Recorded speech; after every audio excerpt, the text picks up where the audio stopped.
Hi all. இன்றைக்கி மாமாவுக்கு regular checkup இருந்தனால ஏர்லி மார்னிங்கே கிளம்பிட்டோம். இன்றைக்கி தீரனுக்கு ஸ்கூல் லீவுங்கிறனால தீரனையும் கூப்பிட்டு போயிருந்தோம். நார்மலாக ஹாஸ்பிட்டல்னாலே தெரியும் எவ்வளோ டைம் எடுத்துக்கும், எவ்வளோ வெயிட் பண்ணணும் அப்படிங்கிறது. ஸோ அந்த டைமில் தீரனை எங்கேஜிங்காக வச்சுக்கிறதுக்கு நான் சில ப்ராடக்ட்ஸ் யூஸ் பண்ணியிருந்தேன். அதெல்லாம் ரொம்பவே ஒர்க் அவுட் ஆச்சு. ஸோ அதை நான் இந்த வீடியோவில் ஷேர் பண்ணியிருக்கேன். இந்த பீட்ஸ் மேட்சிங் கேம் அவனை ரொம்ப நேரமாக எங்கேஜிங்காக வச்சுக்கிறதுக்கு யூஸ்ஃபுல்லாக இருந்தது. செகண்ட் ஒன், இந்த மொபைல் 4 கலர் கேம். ஸ்டார்டிங்கில் இது ப்ளே பண்ணுறதுக்கு அவனுக்கு ரொம்ப டஃப்பாக இருந்தது.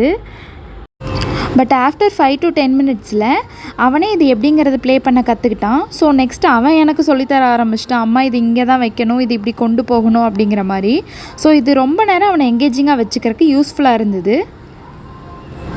நார்மலாக நம்ம ஒரு பிளேஸுக்கு போகிறோம், வர்றதுக்கு ரொம்ப டிலே ஆகும், டைம் எடுத்துக்கும் அப்படின்னா கண்டிப்பாக கிட்ஸுக்கு மொபைல் ஃபோனை கொடுக்காதீங்க. அதுக்கு பதிலாக இந்த மாதிரி யூஸ்ஃபுல்லான ப்ராடக்ட்ஸ் அவங்களுக்கு வாங்கி கொடுங்க. இதனால் அவங்க ரொம்ப நேரம் எங்கேஜிங்காகவும் இருப்பாங்க, பிரெயின் டெவலப்மெண்ட்டும் இன்க்ரீஸ் ஆகும். ஸோ அவங்களுக்கு ஸ்க்ரீன் டைமும் ரெடியூஸ் ஆகும்.